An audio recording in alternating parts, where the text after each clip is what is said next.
लेगा प्रपंच की तरफ, आपको अकेले चलना है। आज तक का पूरा खुद का अनुभव है, इस मार्ग में अकेले चलना है। इस मार्ग में हमको मरना है। जीवित मर जाए उलट आप में समा यह है दिलगिरी। हर समय कष्ट, 1 मिनट का कष्ट, हर समय का कष्ट, पूरे जीवन का कष्ट। मृत्यु जब तक नहीं होगी तब तक का कष्ट। लेकिन उस कष्ट से ना उदास, ना निराश, ना हताश, पूरे जीवन की बात है। जब साधक पहले पड़ाव में दृढ़ हो जाता है, पहला पड़ाव यही है, सुख की तरफ आकर्षित नहीं होना, दुख से हमें मुख नहीं मोड़ना, तब उसे साधकों को सत्संग मिलता है, शुद्ध संत संग। उस संत संग से शुभेच्छा जागृत होती है, मुझे भगवत प्राप्ति करनी है। पहला पड़ाव तुम्हें सुख घसीटेगा, कदम नहीं बढ़ा देना सांसारिक सुख की तरफ। दुख तुम्हें भयावह लगेगा, कदम उसी की तरफ बढ़ाना। यह है भगवत प्राप्ति के मार्ग का पहले साधक का कदम। पकड़ो, सुख घसीटेगा, सुविधाएं घसीटेंगी, सुख सुविधा की तरफ कदम नहीं बढ़ाना। दुख घसीटेगा, भयावह दिखाई देगा, चलो दुख की तरफ चलो। और जिसने दुख की तरफ कदम बढ़ा दिया भगवत मार्ग में, वो महासुख को प्राप्त हुआ। दूसरा उसको क्या संग? संत संग मिलता है, विशुद्ध संत संग। उससे शुभेच्छा जागृत होती, अशुभ कर्मों का त्याग और भगवत प्राप्ति की प्रबल इच्छा। ऐसे पुरुष को प्रापंचिक रिश्ते नातेदारों से बैठकर बात करना, ये सब कुछ अच्छा नहीं लगता। पहला पड़ाव, भोगों की सुविधा मिलेगी उसकी तरफ से ना बोलना है। दुख है परमार्थ में, ये दिखाई दे रहा है आपको, लेकिन दुख नहीं, महासुख है। जैसे संसार में सुख है, ये दिखाई दे रहा है, लेकिन ये भगवान कह रहे हैं दुखालय है, इधर सुख नहीं है। परमार्थ में दुख दिखाई दे रहा है, लेकिन इधर महासुख है, इधर कदम बढ़ाओ परमार्थ की तरफ। दूसरा, जे ही कदम बढ़ाओगे तो सच्चे संतों का संग मिल जाएगा, पहचान, शुभेच्छा जागृत हो जाएगी, पापाचरणों का त्याग और भगवत मिलन की, शुभ कर्मों की अंदर प्रबल इच्छा जागृत होगी। तीसरा, उसे बद्ध पुरुषों का संग अच्छा नहीं लगेगा। ये रिश्तेदार, नातेदार, सांसारिक भोगों में फंसे हुए लोग, ये अच्छा नहीं लगेगा। भले वो संसार के बीच में रह रहा है, लेकिन उसको इनसे प्रपंच की बातें करना, संसार के लोगों की रिश्ते नाते की बातें, ये अच्छा नहीं लगता। आंतरिक जब मन का आकर्षण भोगों की तरफ होता, उस भोगों से मन को जलाते हुए परमार्थ की तरफ चलना है। क्या जाने संसारी पुरुष, इनको तो जब जो इच्छा हुई सो भोग लिया, ये क्या जाने चढ़ाई को, ये तो खिसकते हुए गए नरक की तरफ। और वो जब साधक संभल कर चलता है, तब इनको लगता है नहीं नहीं, परमार्थ में इतनी ऊंचाई पर नहीं, भ्रष्ट करने के लिए वो उपदेश देते। तो बद्ध पुरुषों का संग ऐसे साधकों को अच्छा नहीं लगता। उसको अच्छा लगता है भगवत प्रेमी महात्माओं का संग, भगवत मार्ग की चर्चा करने वाले, कैसे हम माया पर विजय प्राप्त करें, कैसे भगवान से अनुराग प्राप्त करें। सजाती संतों का संग अच्छा लगने लगता है, और उसमें संतों के प्रति जो भाव आया, उससे सद्गुणों की वृत्ति बढ़ने लगती है। सद्गुण जो भगवान को प्रसन्न करे, सद्गुण जो भगवान की प्रीति प्रदान करें।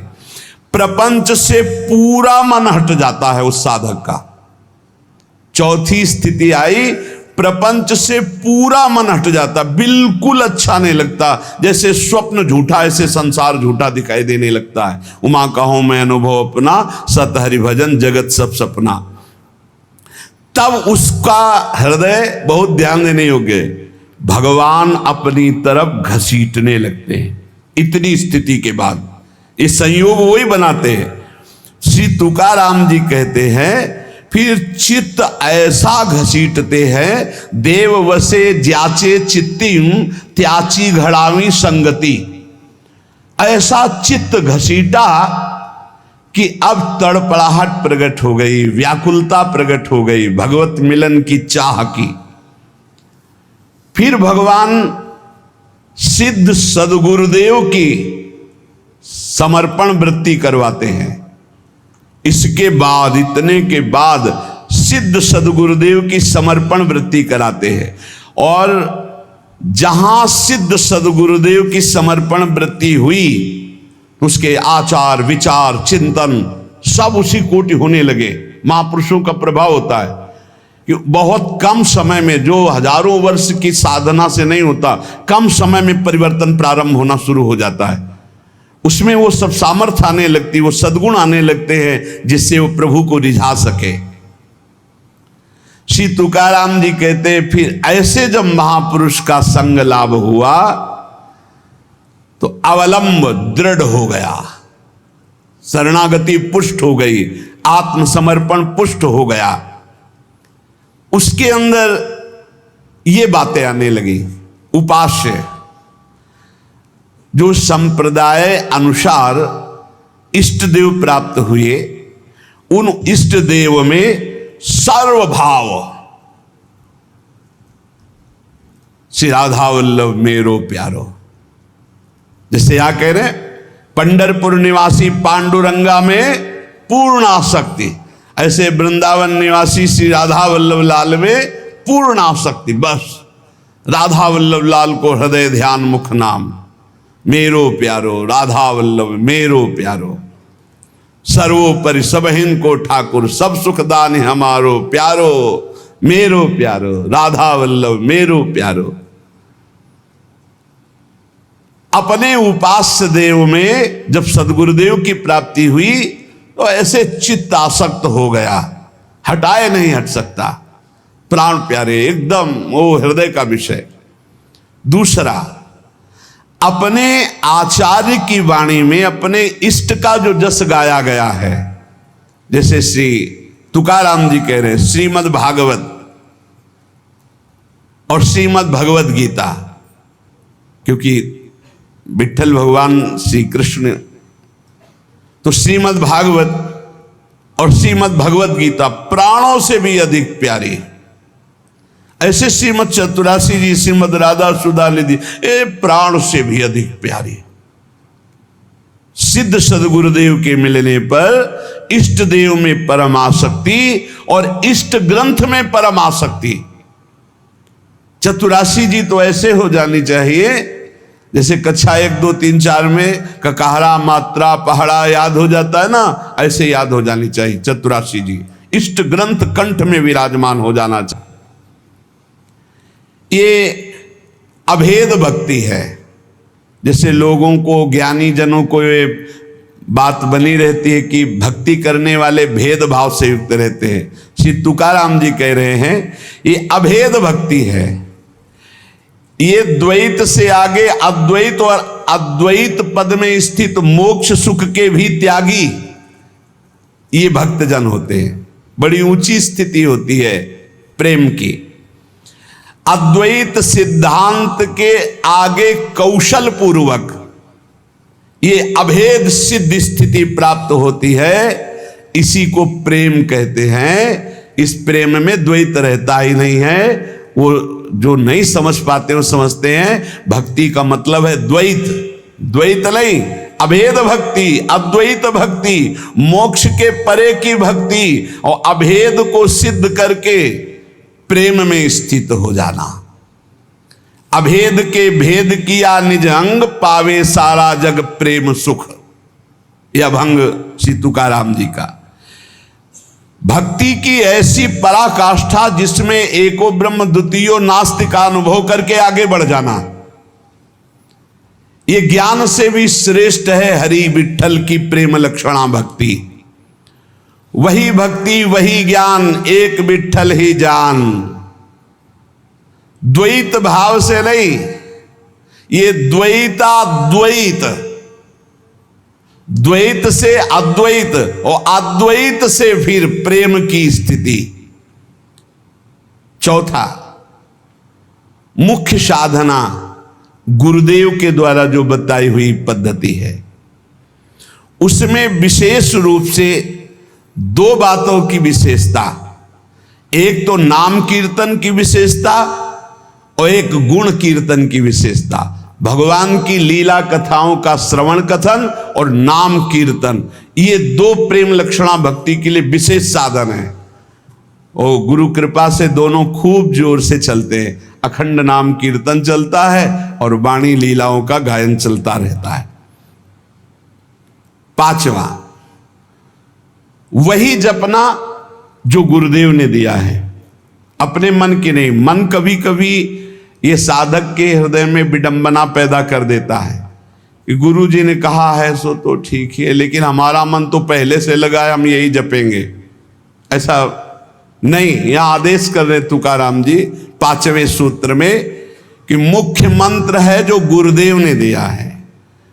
श्री हरि के अनंत नाम हैं, सभी सामर्थ्यशाली हैं, पर जो हमें गुरुदेव ने नाम दिया है, मंत्र दिया है, उसी में हमें आसक्ति करनी है।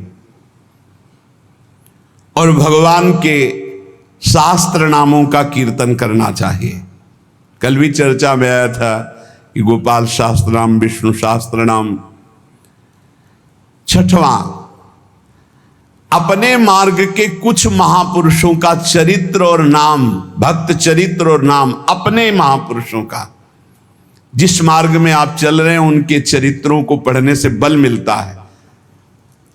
और उनके कैसी निष्ठा प्रिया प्रीतम के प्रति समर्पित रहे, कितना त्याग भावना रही। आश्चर्य होता कि क्या ऐसा भी हो सकता है, इतनी स्थिति कैसे आ सकती। जब महापुरुषों के रसिक अनन्यों के चरित्र पढ़ते तब हमें पता चलता है। तो पांचवा, भक्त चरित्र, भक्त सुमिरन होना चाहिए प्रत्येक उपासक के जीवन में, बहुत लाभ मिलता है।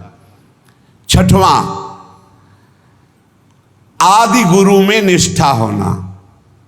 हमारी आदि गुरु प्रियाजू हैं, हमारे इष्ट भी प्रियाजू हैं, हमारे संप्रदाय की कर्ता भी प्रियाजू हैं, हमारे मंत्र भी प्रियाजू हैं, हमारे नाम भी प्रियाजू हैं।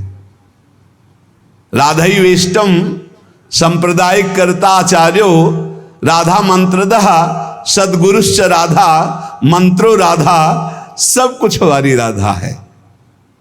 कितना हमें सौभाग्य मिला कि हमारी सब कुछ श्री राधा है।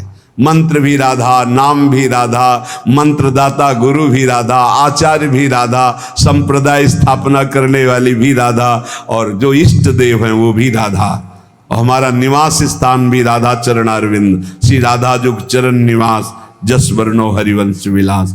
आदि गुरु में निष्ठा होना, आदि गुरु ऐसे आचार्य को कहते हैं। तो आचार्य भी हित सजनी श्री किशोरी जी की स्वरूप ही है। और आठवां, मुख्य जो हमारे उपासना मार्ग में बड़े जन हुए हैं उनका स्मरण करना, जैसे श्री तुकाराम जी, ज्ञानदेव, सोपानदेव, मुक्ताबाई, एकनाथ, नामदेव, तुकाराम जी जो कह रहे हैं कि ऐसे महापुरुष हैं, हम उनकी बार बार स्मृति करें तो हमको अपने आचार्य, अपने गुरुदेव, अपने इष्ट देव के प्रति बड़ी प्रियता प्राप्त होती है। ये भक्तों का सुमिरन करना बहुत बड़ा, इसमें भक्ति में पुलाई नहीं रह जाती। भक्तन की नामावली जो करी है चितलाए, ताके भक्ति बढ़े घनी अरु हरु होय सहाय। घनीभूत भक्ति भक्तों की कृपा से प्राप्त होती है, इसलिए अपने मुख्य महंतों का सुमिरन करना चाहिए। भगवत कृपा से ये भी होता है, श्रृंगार आरती के बाद प्रारंभ होता है, हम सो इन साधन सो पंगत, जिनको नाम लेत दुख छूटत, सुख लूटत तिन संग, हम सो इन साधन सो। हमारे जितने ये मुख्य महापुरुष हुए हैं, जब हम इनका सुमिरन करते हैं तो इनके भजन का छठवां हिस्सा हमारे हृदय में जागृत हो जाता है। ये हमने महापुरुषों से सुना है। हम जिन महापुरुष का चरित्र पढ़ते हैं, जिस महापुरुष का स्मरण करते हैं, उसके भजन का छठवां हिस्सा, तभी तो माया पर विजय प्राप्त करके भगवत प्राप्ति करते हैं। नवा, प्रधानता कीर्तन अपने आचार्य प्रदत्त कीर्तन की ही रखनी चाहिए, कोई मनमानी नहीं। जैसे तुकाराम जी, जय जय राम कृष्ण हरि, जय जय राम कृष्ण हरि, जय विठ्ठल जय विठोवा, जय जय राम कृष्ण हरि।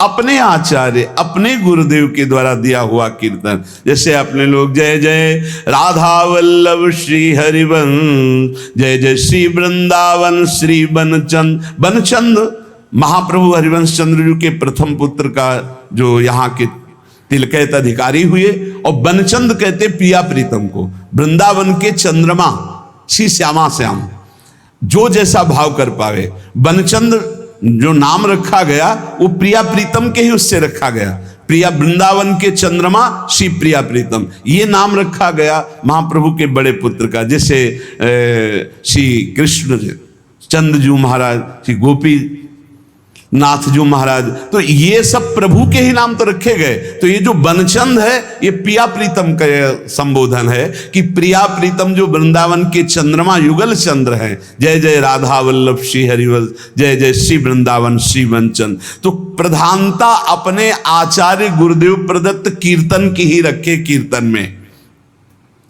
और पूज्य जितने विश्व के संत महात्मा हैं, विश्व के, भारत के ही नहीं, अतिथि संत भक्त, ये सब जो श्री कृष्ण से संबंध मानने वाले हैं, ये सब हमारे पूज्य हैं। ऐसी सदैव भावना रखे। तुलसी की माला, गले में तुलसी की कंठी जरूर हर समय बंधी रहनी चाहिए। अगर टूट जाए तो एक प्रसादी करके पहले से ही रखनी चाहिए। प्रत्येक साधक को एक प्रसादी तुलसी पहले से अपने पास रखनी चाहिए। कभी कंठी अगर भंग हो जाए तो जब तक उसे हम ठीक न करवाएं तब तक नई तुलसी की कंठी बांध लें। और अगर वो